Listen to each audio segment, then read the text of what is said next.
Assalamualaikum warahmatullahi wabarakatuh. Perkenalkan, nama saya Karis Prima Nur Rahman. Saya dari kelas D semester 5. Dalam video ini saya akan mempresentasikan suatu materi yang berjudul bangunan bagi dan sadap.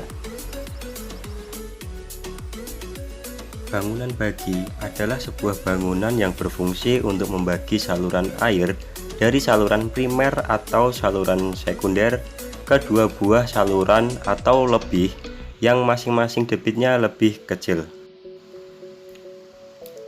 Ciri bangunan bagi. Bangunan bagi terdiri dari pintu-pintu yang dengan teliti mengukur dan mengatur air yang mengalir ke berbagai saluran.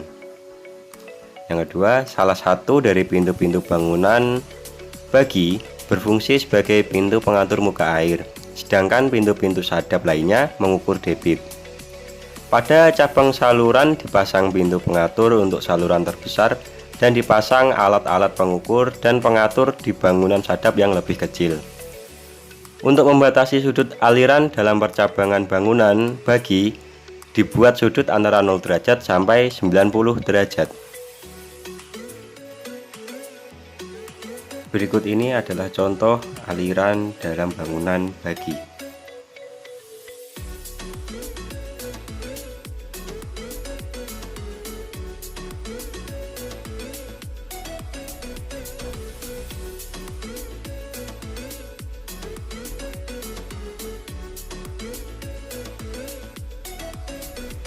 Selanjutnya adalah bangunan pengatur.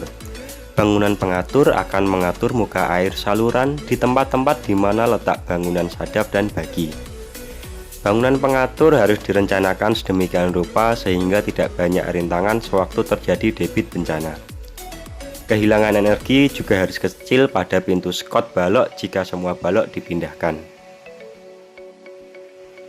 Berikut adalah gambar dan skema pergerakan air dalam bangunan pengatur.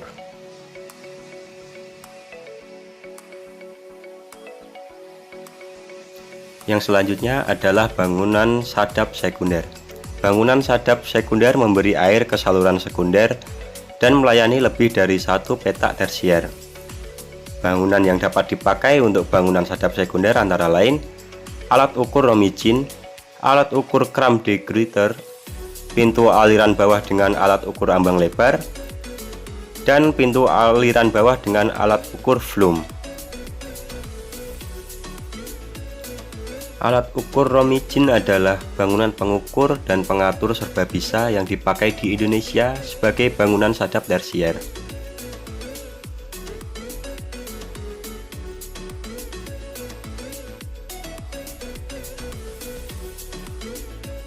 Yang kedua ada alat ukur Kram de Gruyter.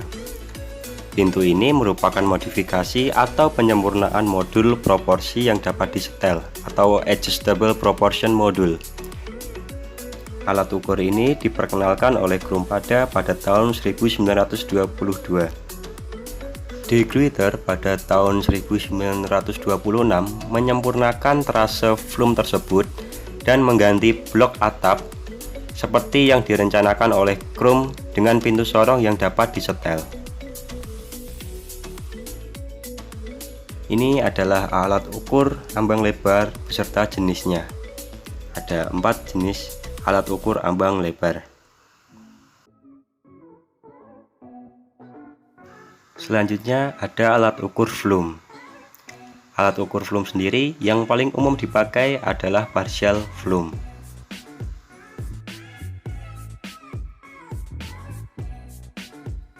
Selanjutnya adalah bangunan bagi dan sadap kombinasi. Nah, sistem kombinasi ini terdiri dari satu, bangunan ini dapat berfungsi ganda, yaitu melayani sistem konvensional maupun sistem proporsional. Dalam implementasi pembagian air diutamakan menerapkan sistem konvensional.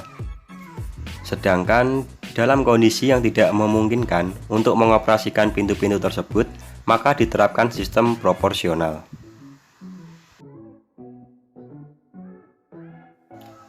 Ada 3 urutan perencanaan untuk bangunan sadap. Yang pertama, berdasarkan elevasi sawah tertinggi dari lokasi bangunan-bangunan sadap tersebut, ditentukan elevasi muka air di hulu pintu sadap. Yang kedua, elevasi ambang setiap bangunan sadap adalah sama dengan elevasi ambang dari petak tersier yang mempunyai sawah tertinggi.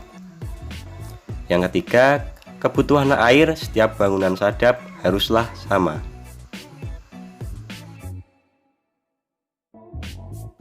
Tata letak bangunan bagi dan sadap ada dua, yaitu bentuk menyamping dan bentuk nombak.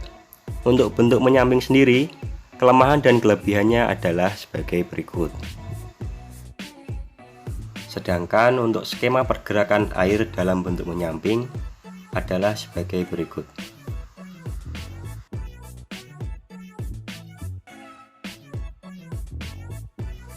Tata letak bangunan bagi dan sadap bentuk nombak. Kelebihannya adalah kecepatan datang aliran untuk setiap bangunan adalah sama, sedangkan kelemahannya adalah memerlukan areal yang luas. Berikut adalah pergerakan air dalam bentuk nombak. Yang terakhir adalah tabel perbandingan kelebihan dan kekurangan setiap bangunan pengatur dan pengontrol yang ada di Indonesia.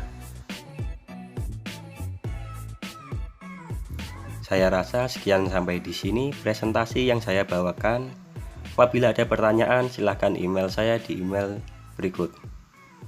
Atas perhatiannya saya ucapkan terima kasih. Wassalamualaikum warahmatullahi wabarakatuh.